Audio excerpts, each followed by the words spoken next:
in order to promote the development of the Far East and expand our cooperation in the Asia-Pacific.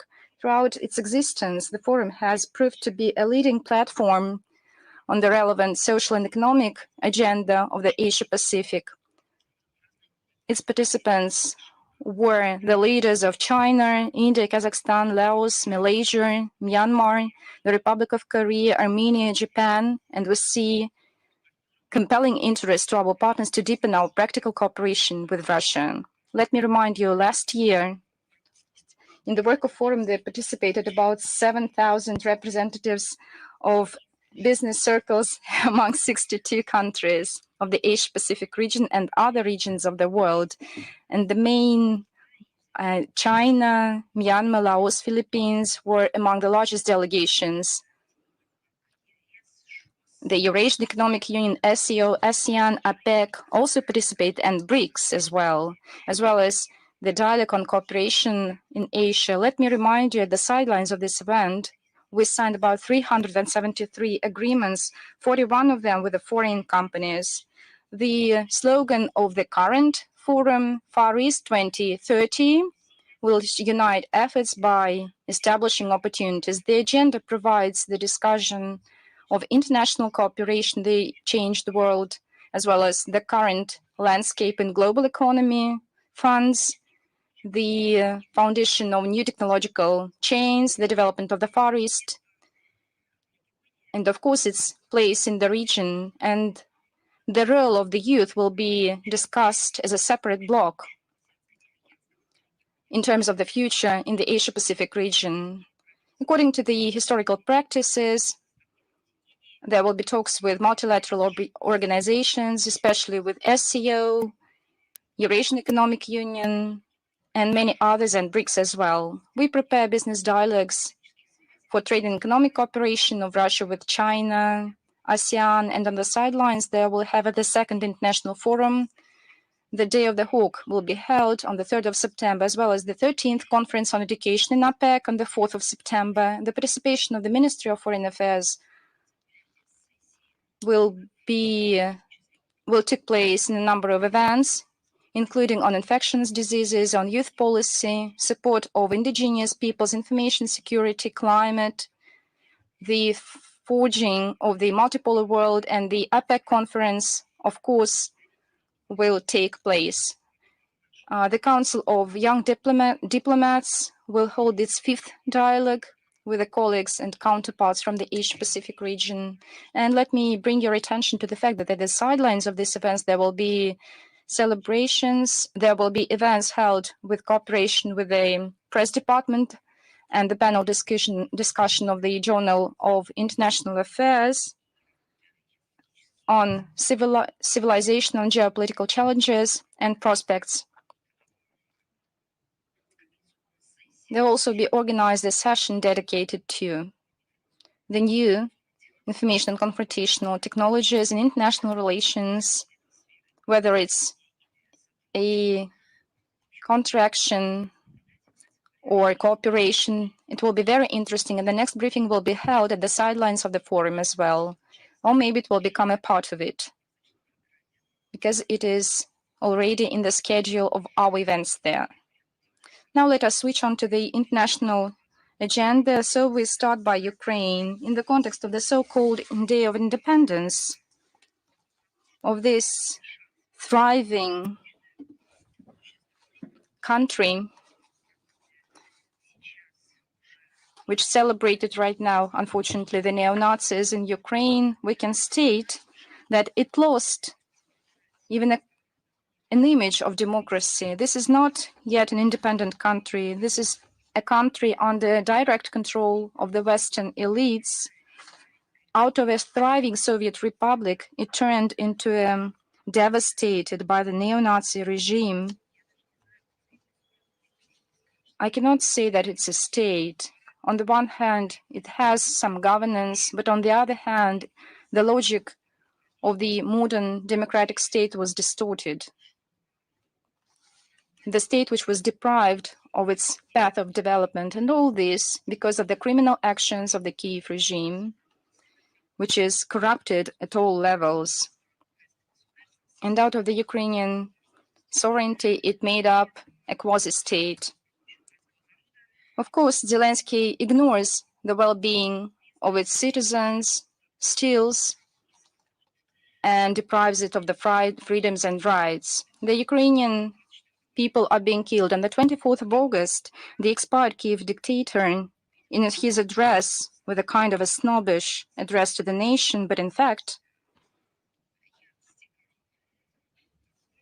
it was full of criticism and skepticism and snobism, because instead of the vision for the future for Ukraine, instead of idle but nevertheless promises for someone to believe in, he focused on Russia, insulting, humiliating the leaders of our state and the peoples of our state.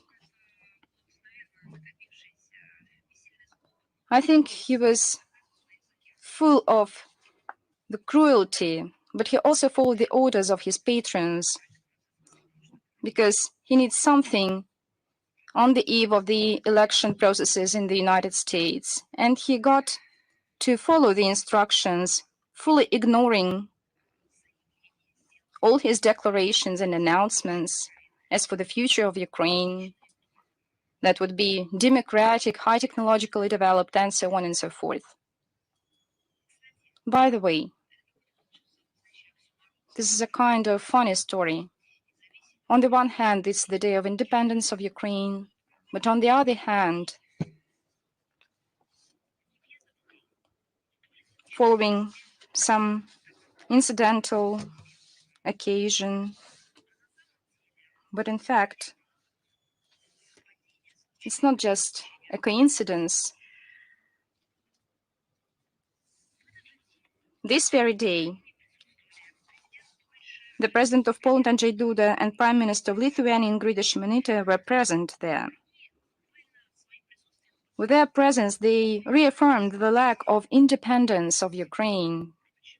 Why? And what is so awkward? New unity around Ukraine at the Independence Day, whether these are just leaders of Ukraine, which were previously the Polish-Lithuanian Commonwealth known in history. And that is why, and that is the origin of these neo-Nazis who tried to escape and to be welcomed by the Moscow region, the ancestor of those who were squeezed out, who were demolished by the Kiev and Nazi regime. All those who looked for protection in Moscow could not even think what will happen to its ancestors. So back then, when the ancestors of the Ukraine tried to protect in Moscow, it led to the decision of the Rada in 1654 to oath of Ukrainian Cossack leader Bogdan Khmelnytsky to oath to the Tsar Alexei Mikhailovich. And I have a question whether Zelensky understood that right now he was used like a clown for these historical insinuations, on whether he does not understand anything. But of course, yet another notorious trace in the history was left by Ingrida Šimonytė in his speech at the Sophia Square of Kiev. Can you imagine this? And it blatantly assaulted the Russian nation by declaring, by its fight, and I cite here, the Ukrainians allegedly defend not their own sovereignty, but the freedoms and values of Lithuania, Europe, and the whole democratic world. She called the West, and I quote, to a crusade against Russia. Promised the Zelensky regime to celebrate together the great victory with all kinds of celebrations, and I quote, without any Russians. And I remember who just a few decades ago celebrated so fully the events so that the Russians won't be present. The Nazi and the Hitlerites, when they expatriated the Slavs, the Roma, and then to the gas cameras, they went too far in their games, in pro-democracy games. This is a blatant instigation of the new banderas to the full extermination of the Russians and the Russian-speaking population, not only in Ukraine. This is terrorism and its sponsorship. So the Lithuanian Prime Minister reaffirmed its misanthropic essence of the Kiev junta and its patrons. We see it by the acknowledgement of the official Vilnius. This is once again amplifying the need to denazify Ukraine, which is one of the main tasks of the special military operation. Let me bring your attention to the article of Eduard Popov, which is published on International Life in August. The establishment of Ukraine and the role of Ukrainian nationalism and Nazism. So it puts out evidence and facts there. By the way, another deadly action committed by the Kiev regime to the independence, there was another diabolic act of Zelensky on the protection of the constitution, constitutional order on religious organizations, but it does not contain any aspect on the protection of the constitution or regulating its activities, of the activities of religious organizations. It's aimed at dismantling the Ukrainian Orthodox Church. But in fact, it has about 1 million parishioners. The Kiev regime de facto acknowledged its anti-humane nature and full dependence on the whims of its Western patrons. Zelensky committed a blasphemy by adopting this anti-church law, saying that the Ukrainian Orthodox Church tries to liberate from the Moscow, as he said, devils. Can you guess it? And who is he? He is an antichrist, in my opinion. Zelensky is a self-proclaimed leader and expired right now. Apart from complicity from the demolishing of the huge Orthodox Church, he showed himself as a godless man who completely ignores the feelings of those who believe in God. No man in the world who truly believes in God, professing any global religion, would never do so. De facto, he cares about the interests of Washington, who funds it, and of course, follows the orders of those who does not accept the Orthodox Church and who bears plans to destroy the Ukrainian Orthodox Church in Ukraine. We see it's not the case about Ukraine. I think it's everywhere. The Christians and Orthodox Christians are being persecuted in the last decades.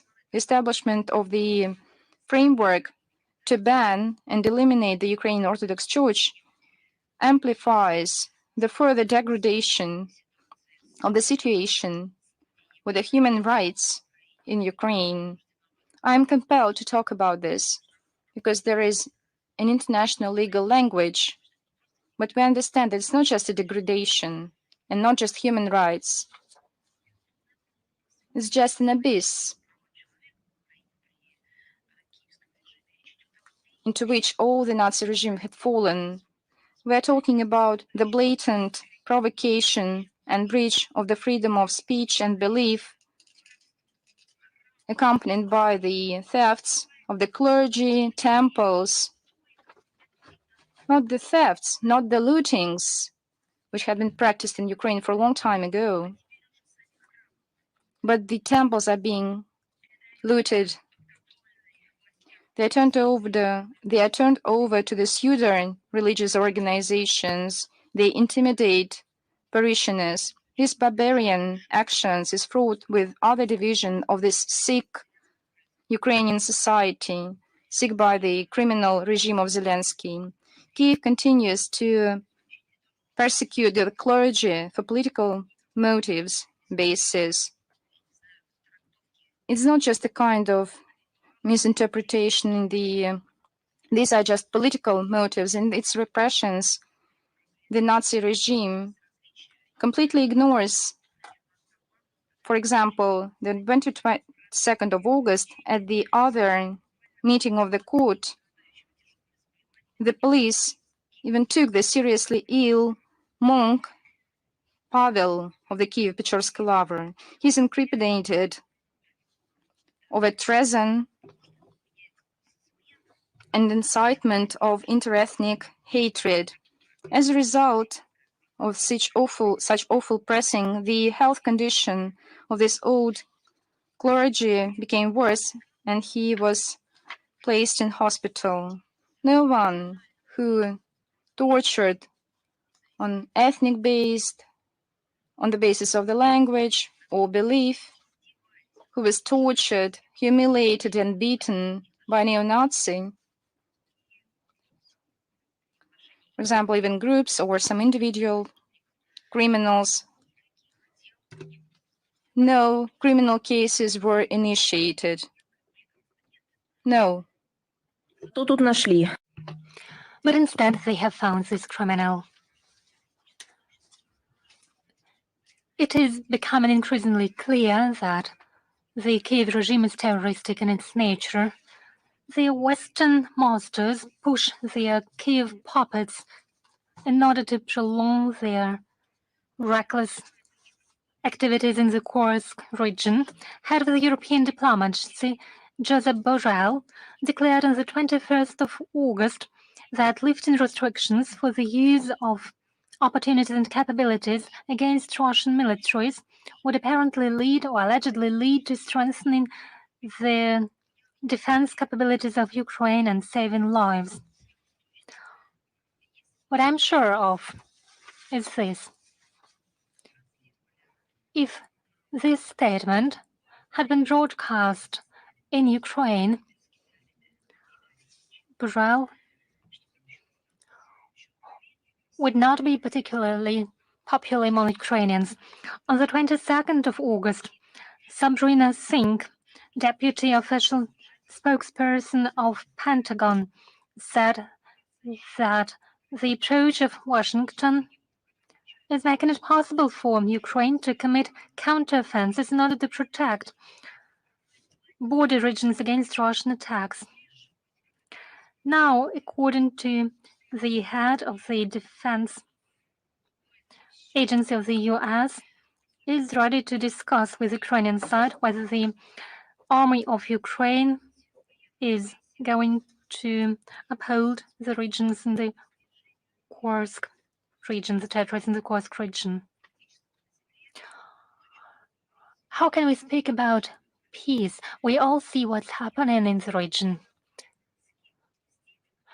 Is it about negotiating a peace at the negotiating table? But whom can we conduct negotiations with? With those who insult and humiliate women and elders? Who is going to enter negotiations with Zelensky? In reality, of those statements by Borrell and by the representatives of the Pentagon are nothing else but justification of the crimes committed by the Kiev regime. That is exactly the sponsorship of terrorism. Why am I talking about sponsorship? Because it is a legal aspect in Western countries. It is one of the most serious crimes they keep talking about. So it turns out they themselves commit such a crime. So it's not surprising that on the 23rd of August, the New York Times made reference to U.S.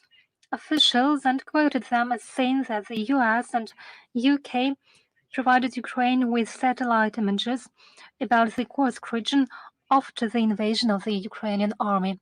That's what we've been talking about for 2.5 years. Why haven't they listened to us before? Anyone from New York Times? There is no sign of justification by the West of terrorist attacks by the Ukrainian army that are committed against civilians in the Russian border regions. Quite on the contrary, apart from applauding remarks,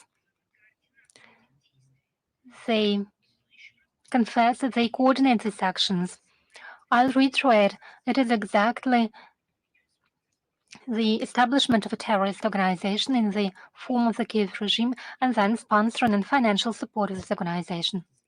Now let's turn to the crimes of the Kiev regime. There have been lots of evidence of crimes committed against civilians by the Kiev regime. As a rule, I refer to the Russian law enforcement agencies, but now let me share with you the Western statistics of Journalists Without Borders. As a rule, they never say anything good of our country. However, they have already counted more than 1,000 uses of the use of Nazi symbols by Ukrainian militaries in the Kursk region. The commanders of the Ukrainian army give direct orders to kill civilians and loot the Russian regions. There are lots of cases when Ukrainian soldiers looted residential areas, crosses, in Ukrainian internet auctions. You can now find antiquities such as icons stolen in the Kursk region, and there are often references to those are trophies. There are lots of pictures of civilians from the Kursk region who couldn't be evacuated. Many of them were shot directly. Thus, we see the deliberate nature of crimes and atrocities committed by Ukrainian Banderovites in the Russian territory. It is obvious for the world audience that the Ukrainian army is responsible for severe crimes. The Kiev propaganda can by no means conceal the truth. Against this background, it is particularly cynical that Ukrainian propaganda tries to forge fakes about careful, as they presented, invaders who have invaded our territory.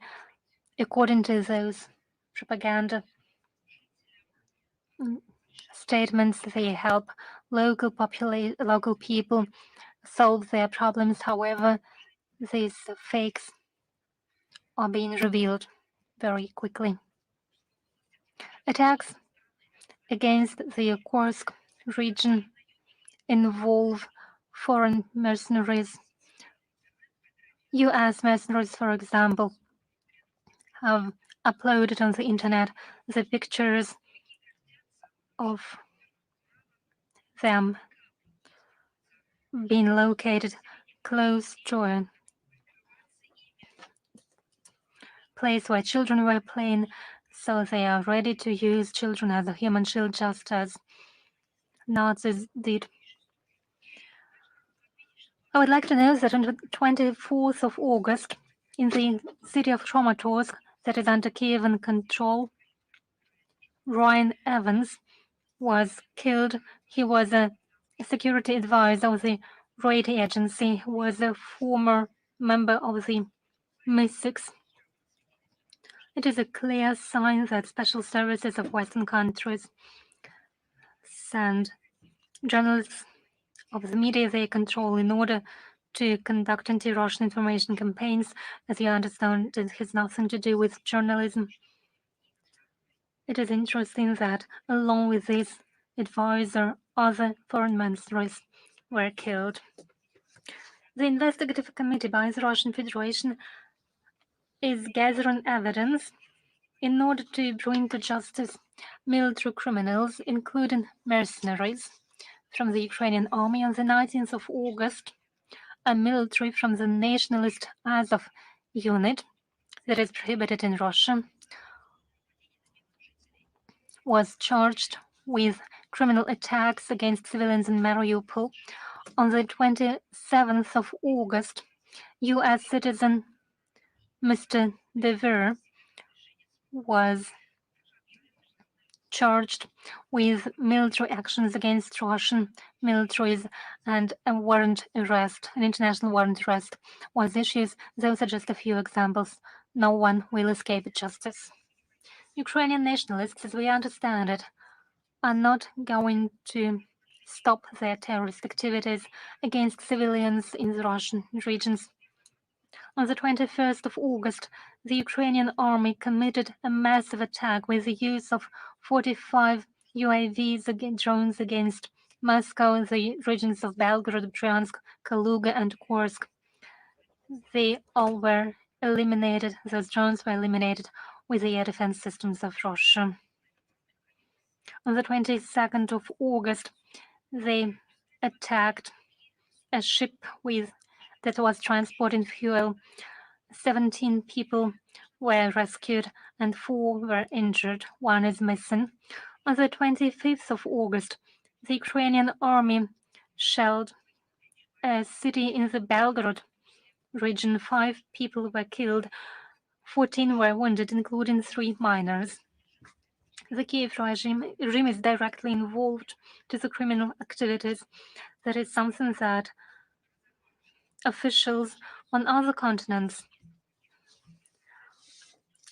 state. On the 20th of August, Mali and Niger, that had previously cut the broke the diplomatic relations with Ukraine, called upon the UN Security Council to take measures against Ukraine as it supports international terrorism. The destructive activities of the armed forces of Ukraine in Africa were condemned by Senegal. And we see that in its agony, the Kiev junta continues to demolish the monuments honoring fighters against fascism. The scale of these vandal activities is tremendous. Just think of it. On the 21st of August, in the town of Kolomyia in Ivano-Frankivsk Oblast, Ukrainian neo-Nazis started demolition. Well, I'm trying to be strong enough to speak about it without any emotions. But it's just impossible.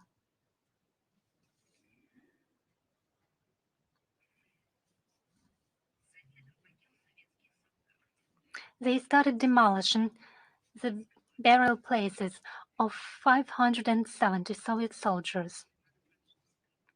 That is what they do in the Ivano-Frankivsk region. Why do you think how they call it? Because you have to invent a name for it. You need to find an explanation or a sort of label for it. The Kiev regime has called these barbaric actions exhumation activities. I reiterate, think of it. And the square of sorrow, they are demolishing a mass burial of 570 Soviet soldiers. I've seen lots of different movies against different wars. I've seen many atrocities and many documentaries on this regard. But it is something that is beyond the common sense. I'm not talking about morality It's just beyond common sense.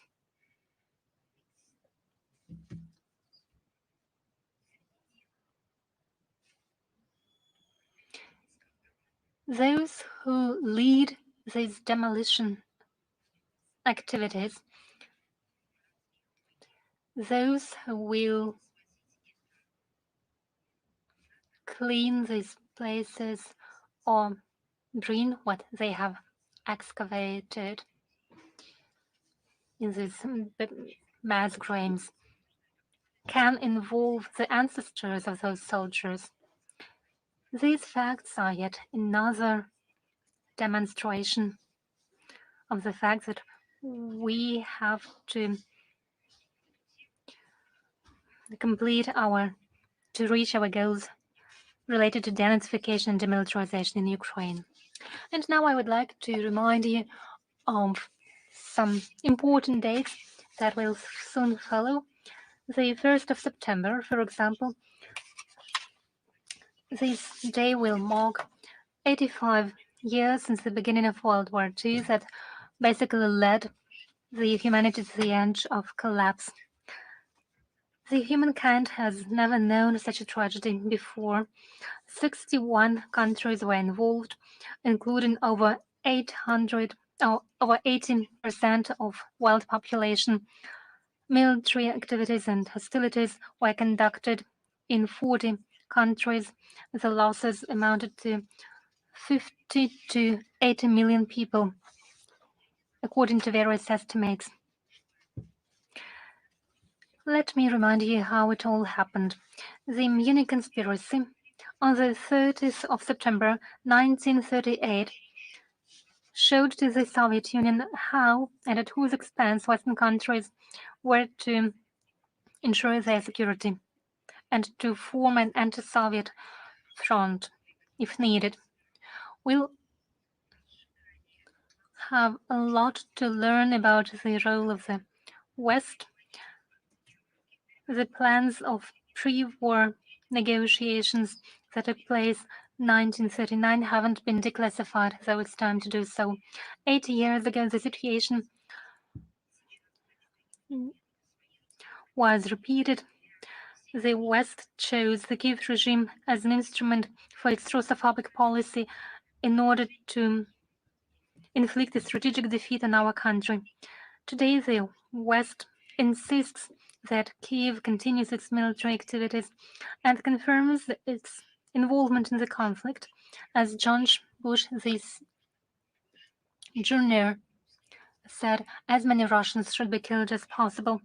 This situation resembles the situation when assistance was provided to the fascist Germany. Up until the last moment, London and Washington hoped to weaken and eliminate its major geopolitical competitor, the Soviet Union, with the hands of Adolf Hitler. The strange blitzkrieg conducted by those countries right until the occupation of France in May 1940 leaves little doubt of the true motives of the West. The Nazi leaders,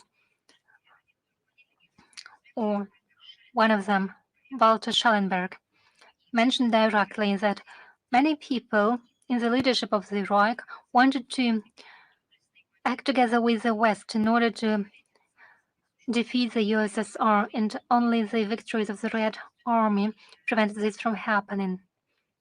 In this context, well, how many texts were written in this regard? Over the past 30 and 40 years, we've seen many statements by Western liberal democracies. They are trying to make the Soviet Union and Nazi Germany equally responsible for the beginning of World War II. They want to minimize the achievements of our liberating soldiers. The greatest achievement of the Great Victory on the 9th of May 1945 is the defeat of the most aggressive reactionist forces. not only countries, but also non-Aryan, as Nazis used to call them. People were saved and spared from physical annihilation. They were supposed to turn into slaves.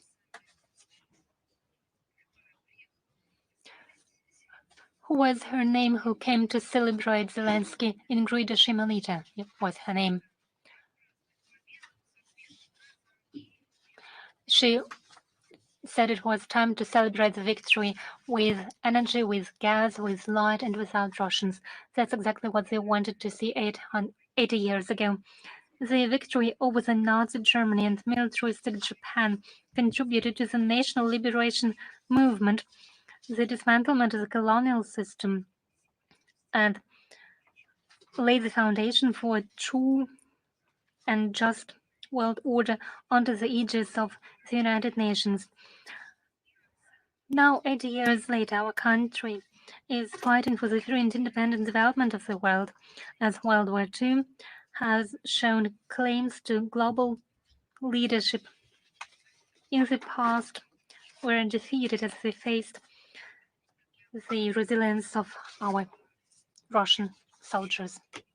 Now let's talk about historical fakes in the execution of some foreign leaders. On the 23rd of August, on the occasion of the revisionist date, the European date of the Remembrance Day, the President of Romania, Klaus Iohannis,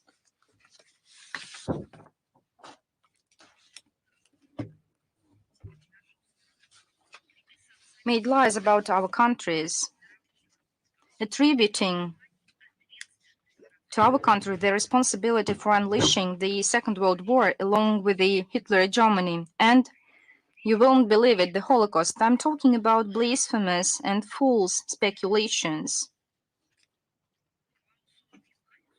Klaus Iohannis, the president of Romania, and all those who wrote a speech for him should remember the Munich Agreement of 1938, which de facto signaled Hitler to invade Europe and for the Roman army in the period between 1941 and 1944 in the war against the Soviet Union on the side of Germany, and the genocide of the Roma and Jews by the Roman state. Let me remind you, the 29th of September 1938, Hitler invited Benito Mussolini from Italy, Neville Chamberlain from the Great Britain, and Edouard Daladier from France, and they decided the destiny of Czechoslovakia.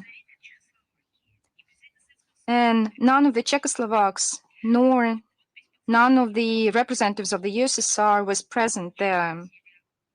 Poland was very passionate about signing this agreement, but Chamberlain back then decided that Poland was the fifth wheel.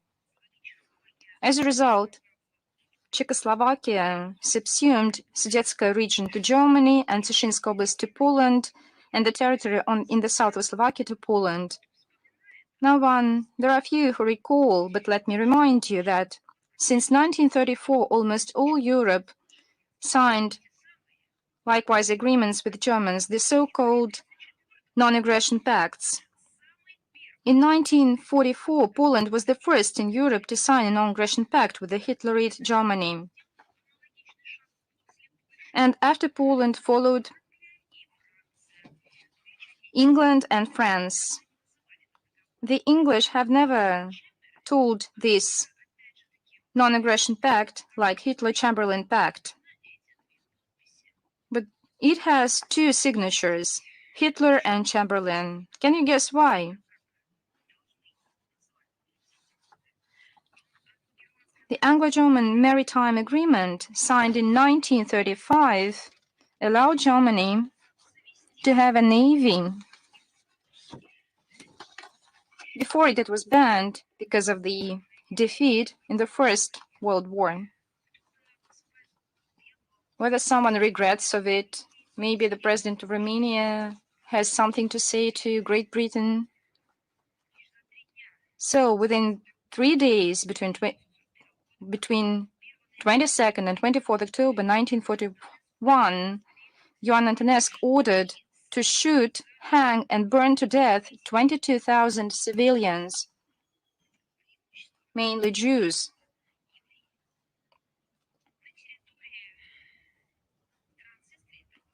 In Transnistria, this is the former Moldavian Republic, the Romans equipped some concentration camps which claimed lives of thousands of the Roma and Jews.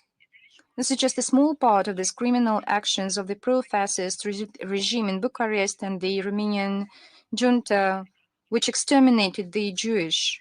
Maybe the president of Romania, Klaus Iohannis,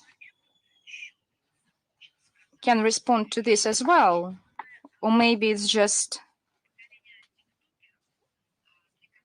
his speech is dedicated to the TikToker generation who ignores everything apart from the number of likes under their movies, who do not know history, who is completely ignorant of what is happening.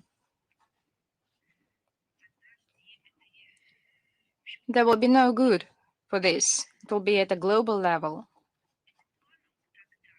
Back then, only the Soviet Union stood up against these plans, with enduring hardships and sacrifices. Unfortunately, the current leadership of Romania not learns from the past. It slips into a tippling to distort history and to justify the Nazi criminals. And I will repeat, this won't make any good.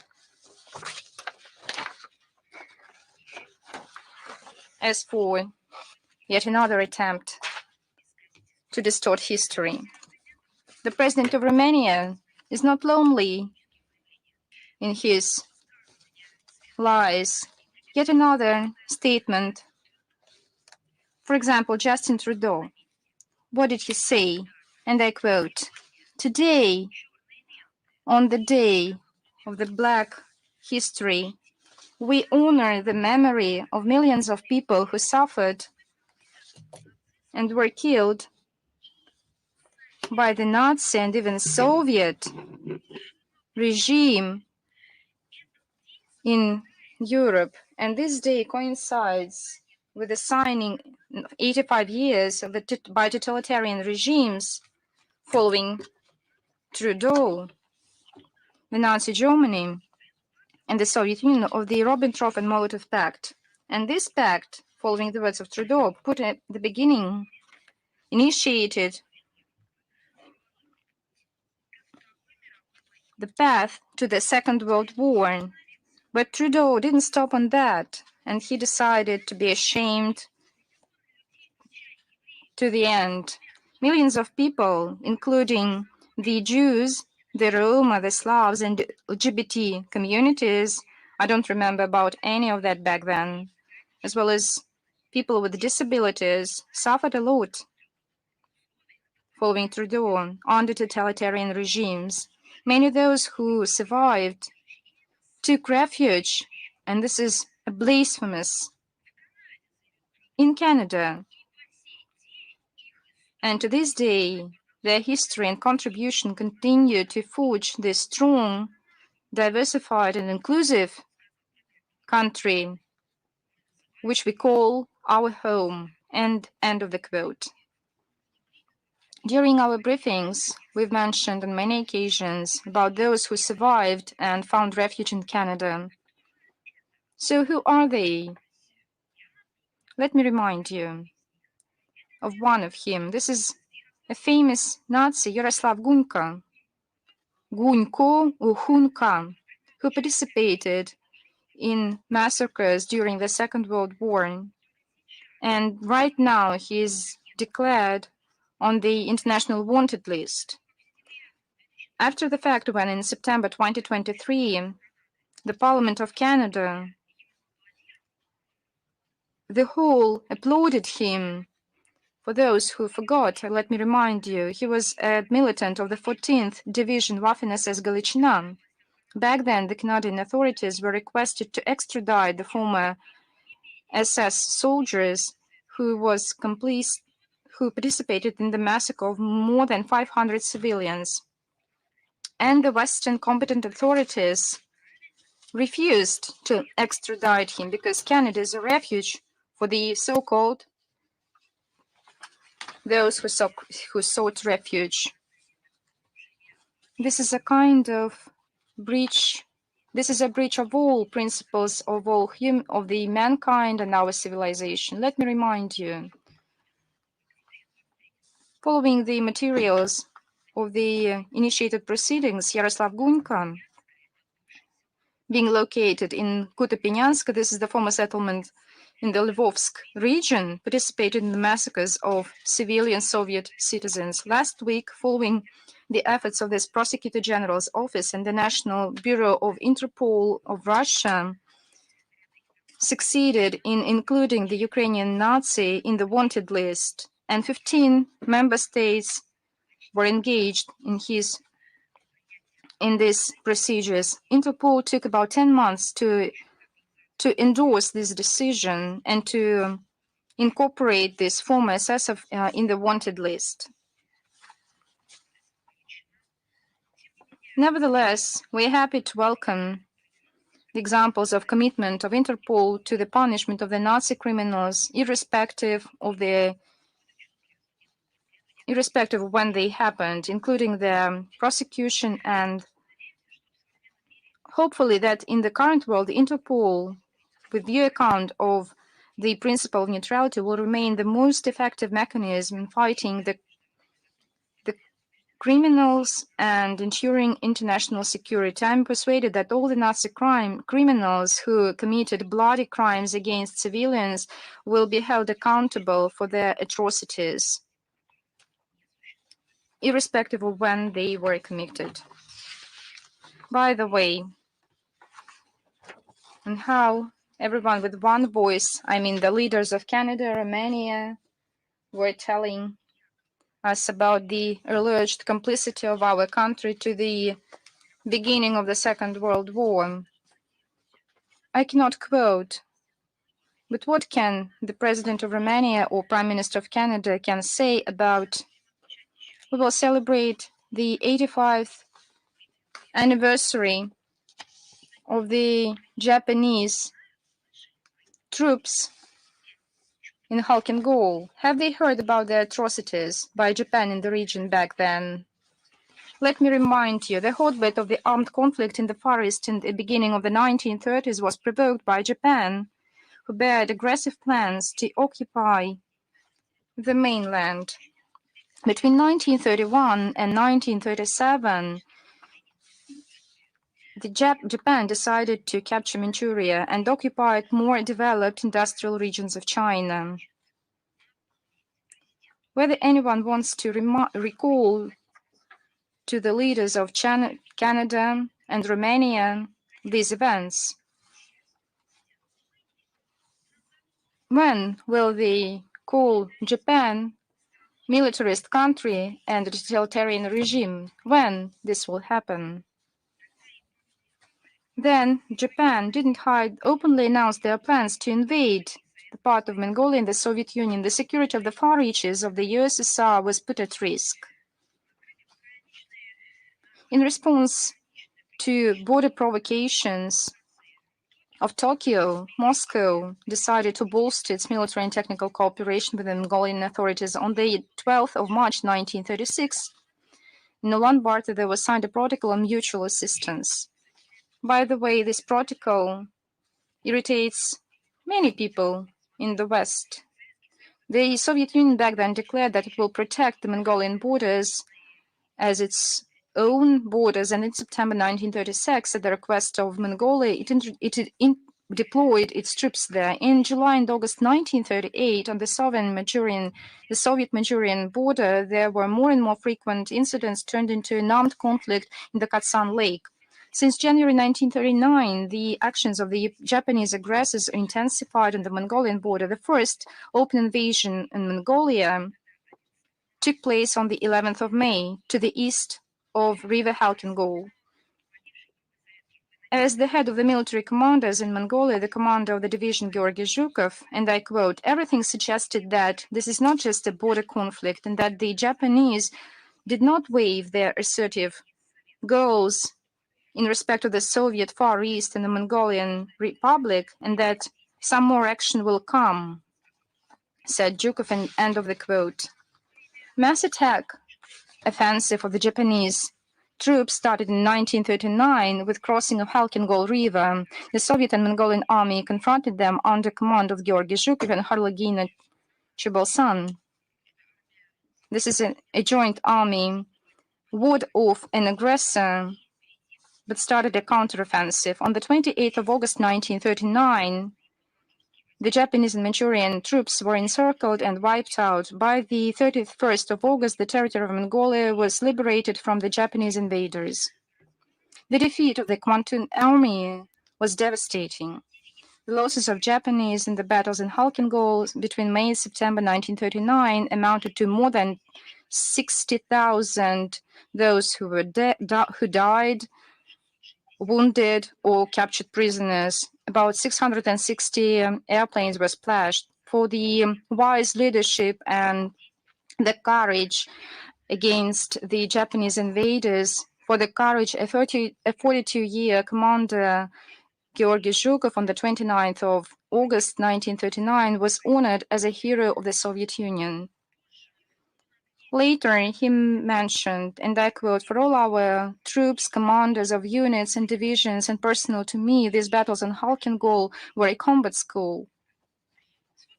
The results of the fights in Halkingol reaffirmed the efficiency of the Soviet and Mongolian military and political union. The USSR helped the Mongolia to defend its independence. The lessons learned by the Japanese aggressors not only prevented their further provocations, but deterred Japan from entering into war against the Soviet Union on the side of the fascist Germany. The memory on the defeats and the friendship of the Soviet Union and Mongolia will remain nowadays. In August 2009, there was a road show, a documentary on the backs of Halkingol. This film tells us about the historic significance and details of this military and political conflict. This film cites many narratives as well as comments of the veterans and historians. In August 2014, under the joint project of Russia and Mongolia, there was established a postal mark,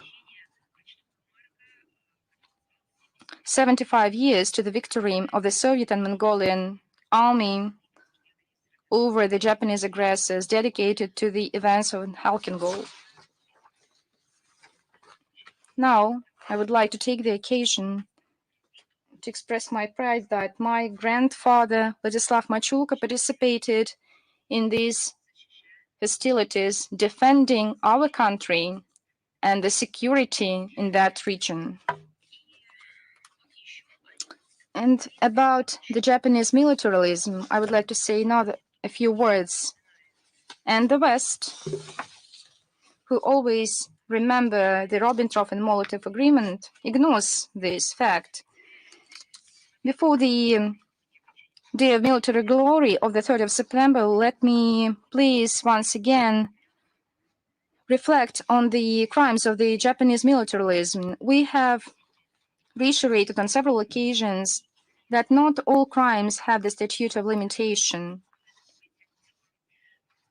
and the procedural proceedings to punish all those responsible continue. This Prosecutor General's Office of the Russian Federation informed on its decision to revoke its previous decision on justification of the Japanese citizen Sugeo Yoshikawa. He was incriminated acts of sabotage in industry facilities on the Sakhalin Island and the espionage against the Soviet Union. In 1989, Sugeo Yoshikawa was justified because it was decided that all accusations were politicized. However, during additional studies of the case, his actions were recognized as crimes. Let me focus that they were committed when he entered our country illegally in September 1945, after Japanese signature on the Act of Surrender. This is a very telling example amid permanent speculations on the so-called atrocities of the Red Army during landing operations on the Sakhalin and South Kuriles Islands, as well as accusations and atrocities of the Soviet government against local Japanese living there. It was quite the opposite. Even after its surrender, Tokyo continued its crimes and organized acts of sabotage against the USSR, not admitting its fault for the aggression in the Far East. And why? Because it followed the policy of Washington. We will continue our efforts to reveal the historic truth on this subject. We will participate actively in the celebrations on the occasion of the 79th victory over the militarist Japan and the end of the Second World War and the elaboration of the program of Jubilee celebrations in 2025. Then, right now, let us reflect on the revision of the historic memory. We see intensified attacks on the memorial work of Norway, on the work of our diplomats, following the mayor of Kirkenes, who made a scene on the wreath-laying ceremony. The mayor of the North Norwegian commune, Vardø, grumbled in the mass media. In particular, he announced plans to demolish 3 monuments on its territory to honor the Norwegian partisans who fallen in the fights with the Nazi German. He believes that these monuments are used, can you imagine, to ensure the Russian propaganda by the Consul General's office in Kirkenes. And I have a questions to this mayor of the North Norwegian commune, Vardø. Whom do you feel affinity with?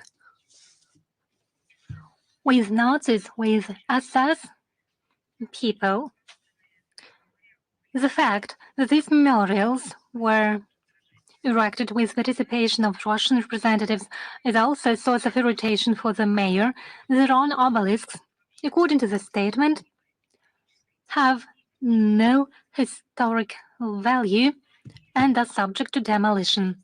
But who has tried to assess the historical value of an obelisk? Do they have any register? Is it judged by their price, or should there be any auction?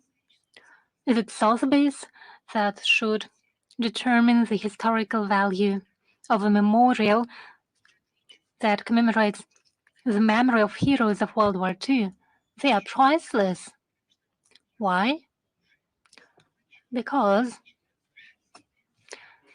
they have already been paid with, and the price is high. Those are the lives of people. Fortunately, there are sound voices that call to refrain from rewriting history and the blasphemous treatment of the memory of Norwegian partisans. Their contribution to the fight of German fascist occupants hadn't been recognized for a long time. However, the probability is high that they will be labeled as conductors of the Russian propaganda. From our part, we stress our commitment to cherishing the deed of citizens of all countries who fought for the victory over fascism, and Russian diplomats, wherever they are, will always cherish the memory of great heroes without any division according to religion, ethnicity. For us, all those who gave their lives, who rose shoulder to shoulder to defeat Nazis, those are heroes. Never did we divide them according to their nationality, and we will never do so. But there are good news too. In Slovakia, a delegation of the Russian young people is participating in commemorative events dedicated to the 80th anniversary of the Slovak national uprising.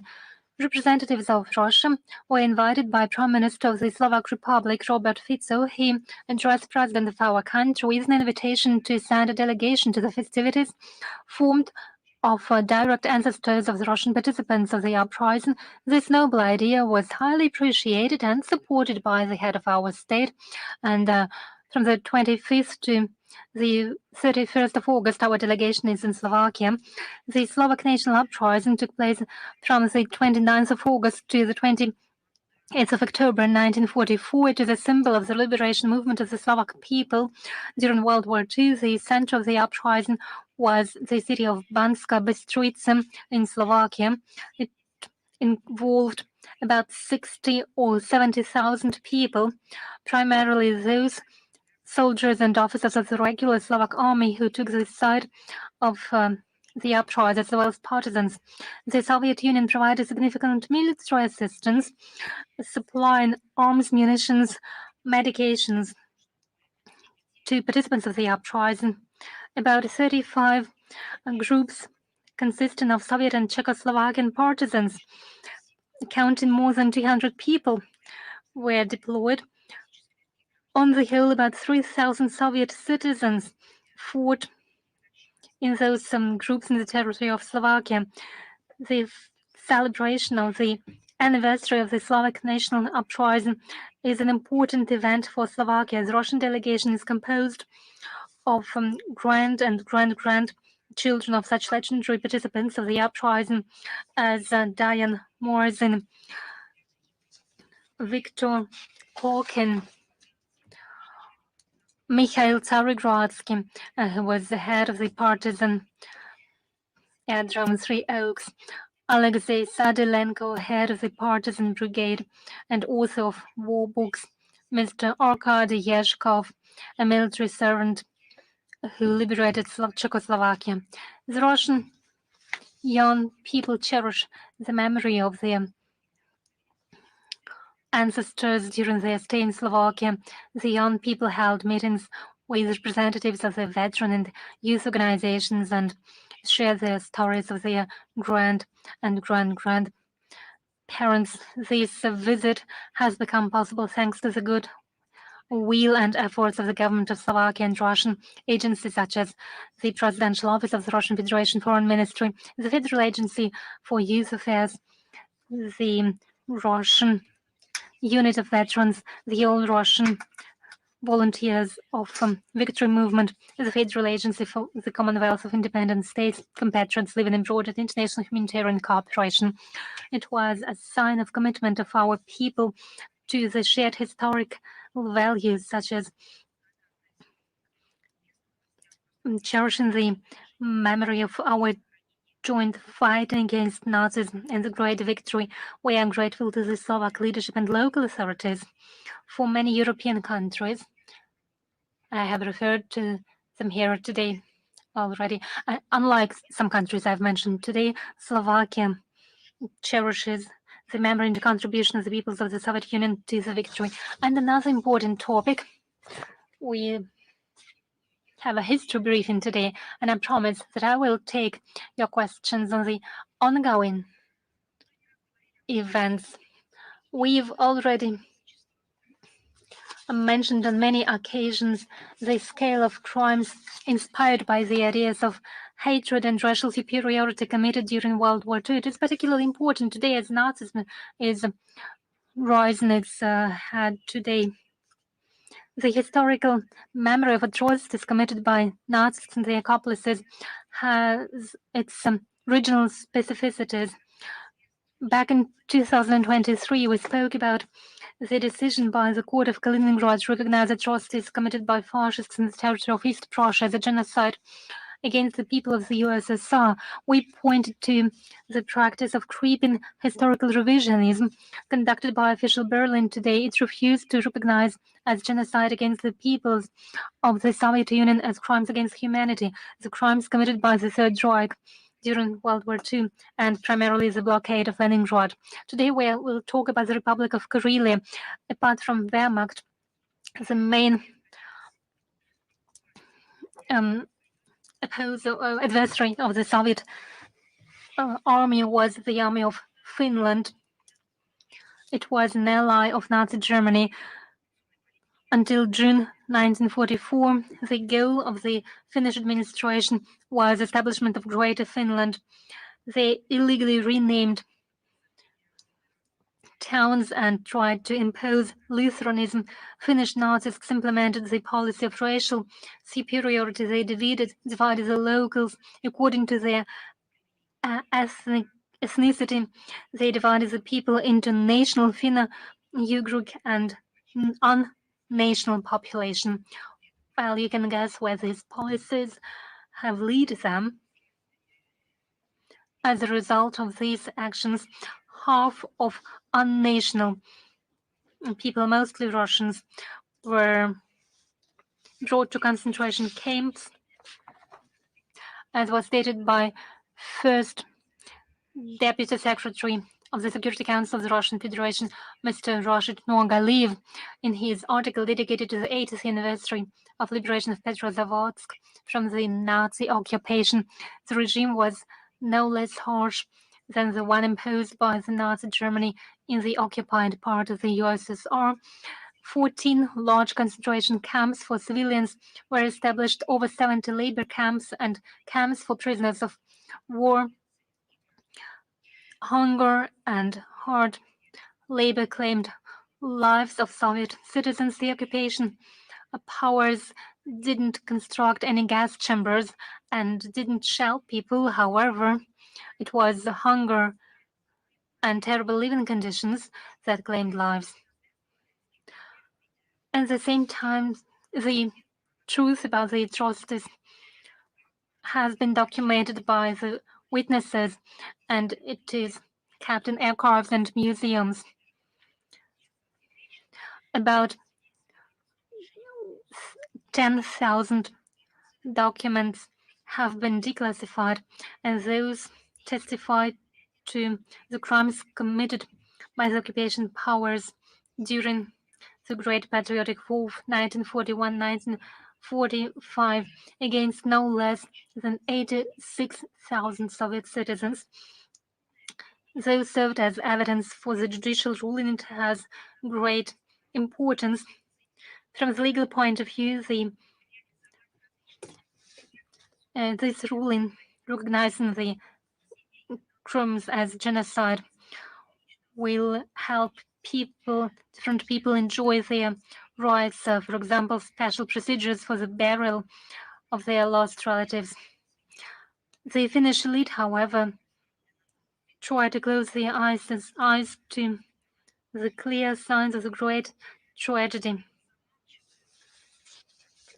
Finnish authorities try not to mention how their determination faded away as the multinational peoples of our country advanced during World War II. The process in Karelia is just another step in a series of recognition of the facts of genocide against Soviet peoples during the Great Patriotic War. The facts of genocide have already been recognized in the territories of Novgorod, Pskov, and Leningrad regions by the city court of St. Petersburg. The blockade of Leningrad has been recognized as an act of genocide. No one is forgotten. Nothing is forgotten. Though it was back in the 80s that they tried us to make us close our eyes and forget our memory, but we tried to build mutually respectful relations with those who humiliated the memory of our relatives. We are ready to overcome the sense of injustice.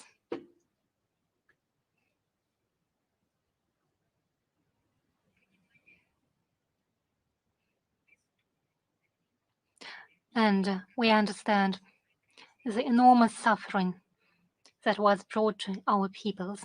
But nonetheless, back then we were ready to pursue cooperation.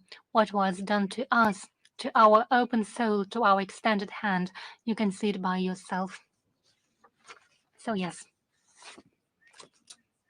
the recognition of genocide against the peoples of the Soviet Union is the historic justice. They should know it, and they should be responsible for what they have committed. There is another anniversary that should be noted. It is a historic date too. It is a wound that will never heal. The 3rd of September in Russia is known as the Day of Solidarity in Fight Against Terrorism. A tragedy happened on the 1st of September 2004. We remember it as if it happened yesterday.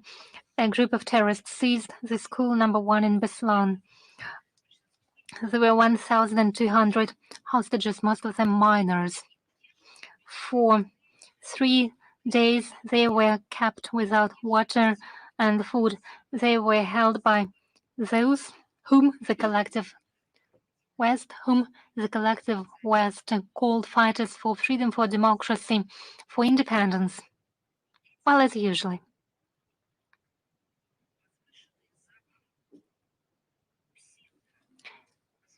Those pseudo-liberators hailed by the West kept children in a school in Beslan without food and water for 3 days.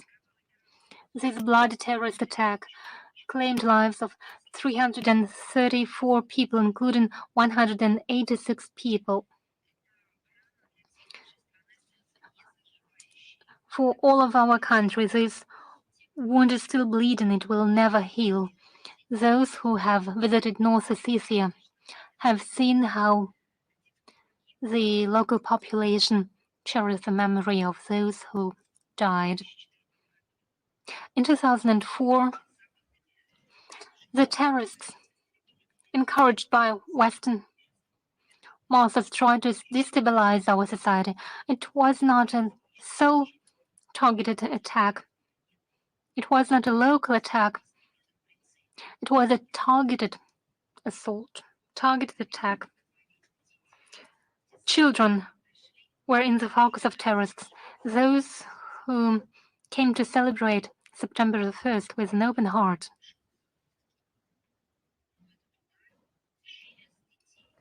With these attacks, 3 children of Beslan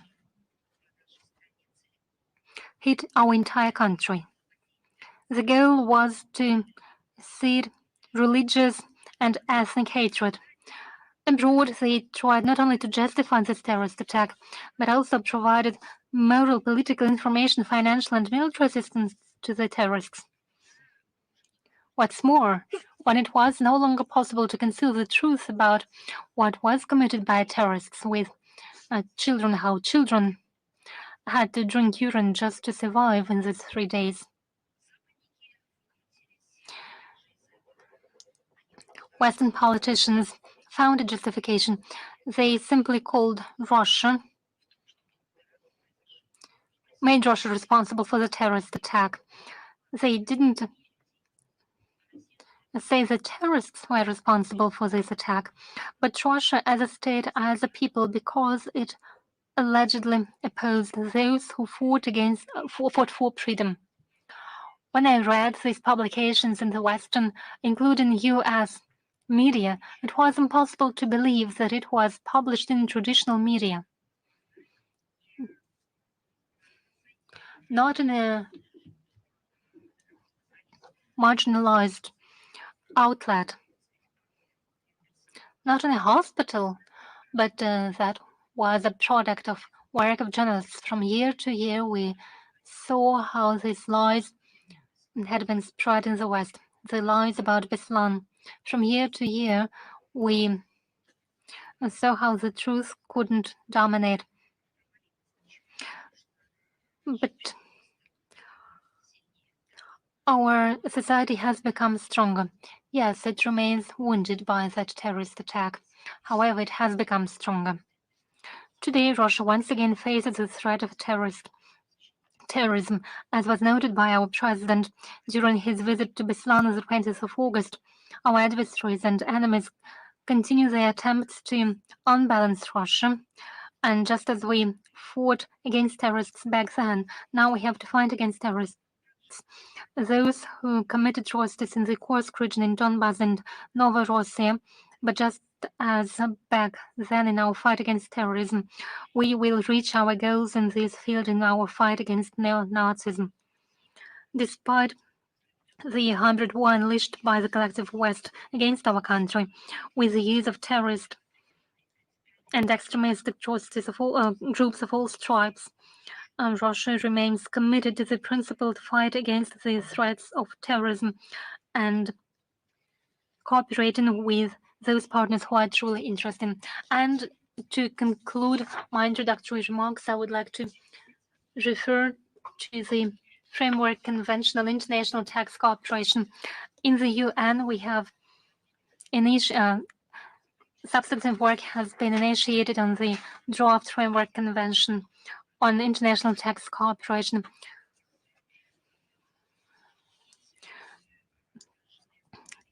The respective document reflects the key elements of a future international agreement. The initiative to develop a multilateral UN tax convention was put forward by African countries and endorsed by the resolution of the General Assembly number 78/230, and it was a response to the non-transparent process of reforming global tax paying system under the aegis of the Organization for Economic Cooperation and Development. The reform was launched back in 2013 during the Russian presidency in the G20 in order to harmonize international tax rules regulating the activities of transnational corporations. Initially, it was expected that participants of the global community will create an undiscriminating and transparent and clear tax system. However, the Western countries privatized the negotiating process and deprived most of the countries, and in 2022, the Russian Federation of the possibility not only to participate in the discussions, but to participate in the discussions. The outcomes demonstrated that the rules they had negotiated only aimed to serve the financial interests of our country. Of course, this is an admissional approach. Of course, the West hurdles to bring the discussions on taxation to the United Nations, and Washington and its satellites continue to hinder this work, block constructive initiatives on the meaningful content of the future tax agreement, and seeking to wrap up the negotiation process. During the August meeting, they actively sought to bring these negotiating debates as a periphery event in terms of OECD.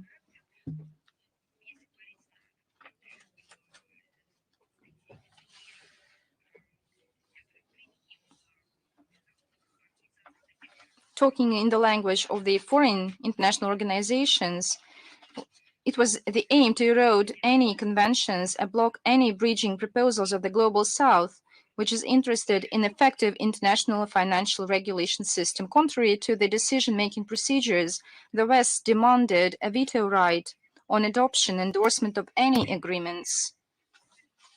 They behaved like usual, trying to dictate their own rules in order to preserve their dominance in international tax and fiscal interrelations. Nevertheless, the initiatives to bring a meaningful content to the convention were backed by the international community. 110 delegations were pro, including Russia. 8 were against, mainly Anglo-Saxons. All amendments initiated by the West were denied. With the scope of this tax document, the overwhelming majority has a hope for a true democracy of international tax cooperation, inclusive, just, and effective global tax system, as well as expanded opportunities in funding of national development projects. The results of this session showed that the international tax system becomes one of the spheres which forms gradually the financial and economic fundamentals of the multipolar world, free of sanctioned dictatorship and discrimination. Russia will continue actively participate in drafting the new tax rules and regimes along with its partners from the global majority at the United Nations on the basis of equality and interests of each other. And I'm ready to take questions. Is international life with us? Good afternoon, Madam Zakharova.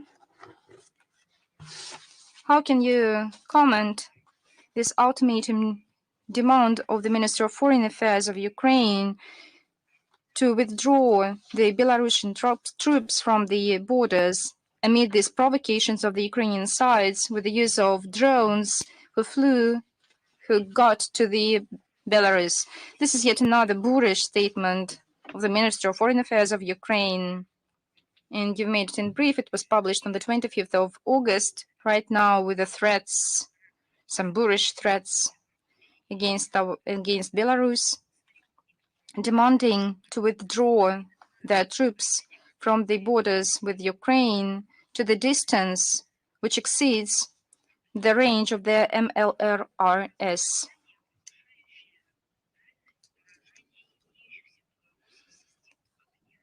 Of all the weapons, and the end of the quote. I think the response of the Minister of Foreign Affairs of Belarus is very strict and ironical. Of course, this was justified. It was fair to say that in this aggressive, boorish attitude of Kiev lacks any logic.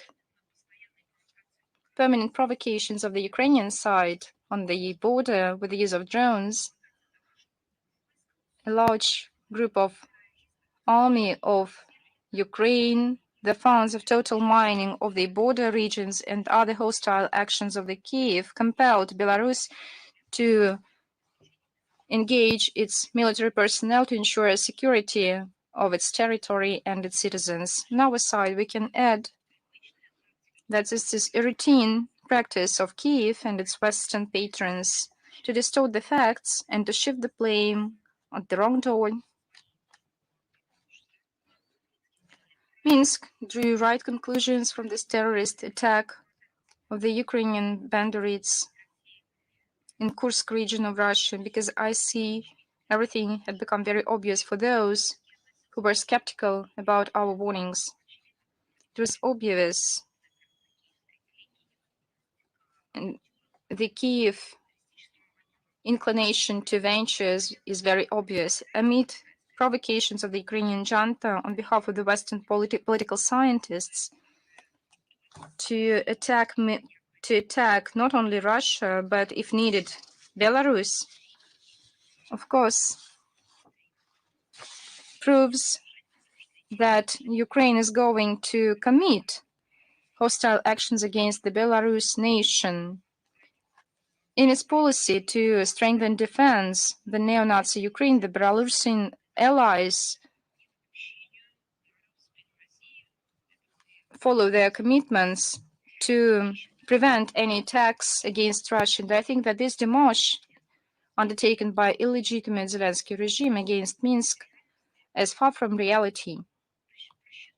He miscalculated in his plans, and the situation of the Ukrainian army along the front line is becoming more and more difficult with every passing day, and Kiev decided to resort to their lovely practice, this public hysteria, in order to galvanize the world to it. I think we should remind to all these hotheads, but not so educated ones,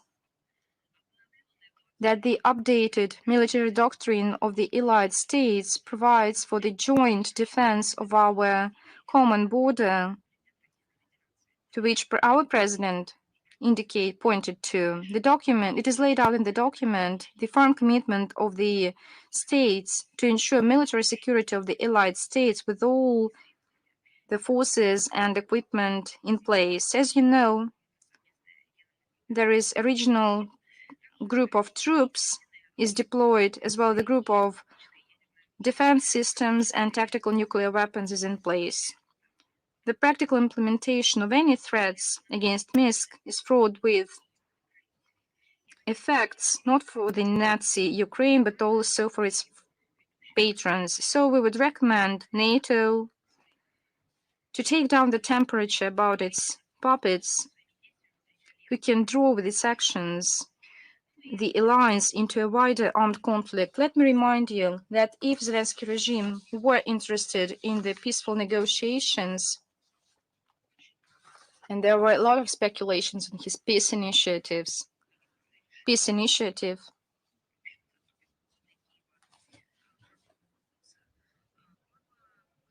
I think it would be more constructive, and the peace initiative voiced by the Russian Federation. But the recent events revealed the nature of the current authorities in Kiev and all those behind it. Thank you very much. We have another question, if you allow me. On the 24th of August, in France, the founder of Telegram, Pavel Durov, was arrested. So, do you see any consistency between the actions of the French law enforcement authorities with the commitments of official Paris to its commitment to the freedom of speech and information? It is awkward that the West tried to find any reaction of the Russian officials to allegedly point to some kind of complicity of Russia. And there were some legends and fantasies into kind of propaganda activities or in support of some other third peoples, while the West ignored a very important thing, that specific actions of Paris on the arrest, and you are talking about the arrest of the founder of Telegram, Pavel Durov, triggered shock all across the globe. It's not just about the response of Russia, and we reacted the way we had to when there was a conversation about the arrest of the Russian citizens. But I believe it would be suffice to say that it was a great shock by the actions of the collective West, perceived by the whole world. This is unprecedented shock reaction for one reason, because the same acts undertaken by some other third countries, whether it's the global south or the global majority, official Paris was in frenzy, while Paris, with Macron in power, Paris conducted Paris conferences, symposiums that replaced the agenda of international organizations, squeezing it out, and entitled the West with the right to measure the level of democracy, the level of freedom of speech, human rights, or the lack of any human rights, international partnerships to support information and democracy, International Observatorium on Information and Democracy, the Forum to Support Information and Democracy. All this was used by the French authorities to sanctuate their false prerogative to judge about the pluralism of opinions in other states. And even when countries acting in a legitimate way in accordance with their laws, this was a pretext for the hysteria of Paris. And that's why the whole world was shocked. What happened? Why do you encourage yourself while punishing the whole world for the same very actions? I would like to mention that official authorities of Paris are hypercritical about some exclusivity in terms of equal access to information. I always remember the French Revolution, the times of the French Revolution and the French Renaissance. They are saying that they inherited the legacy of such Renaissance period. We see quite the opposite. Let me remind you that in 1918, the West established the whole artillery against our country in 2018. when the Russian court delivered a decision to block Telegram back then, this was the occasion in terms of laws, legal framework. Dozens of NGOs, I think it was about 26 NGOs, who declare themselves as human rights activists,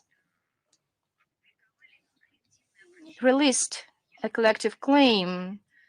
They criticized on a daily basis because Telegram was persecuted. Submission of a number of human rights NGOs from April 30th, 2018, they quote, "We, 26 international human rights media and internet organizations, strongly condemn," they wrote, 6 years ago, any attempts of the Russian Federation to block Telegram, which led to large-scale breaches of the freedom of speech and access to information, including mass blocking bans of websites. And it was Arlen Desir, he was French. On the 13th of April 2018, it was declared, "We are deeply concerned about the blocking of Telegram because it hinders internet providers in enjoying the right for freedom of opinions. Telegram has become a very important source of information." And Orlanizir said that, "I call the Russian authorities to revise this restrictive action and to ensure the establishment of a free, independent, and verified communication environment." But nothing has changed since that time. And Paris is quite the opposite. The international human rights, consisting of neoliberal structures, silences these facts. You can compare all these acts with the silence of officials right now. Dozens of millions of users of networks are in outrage.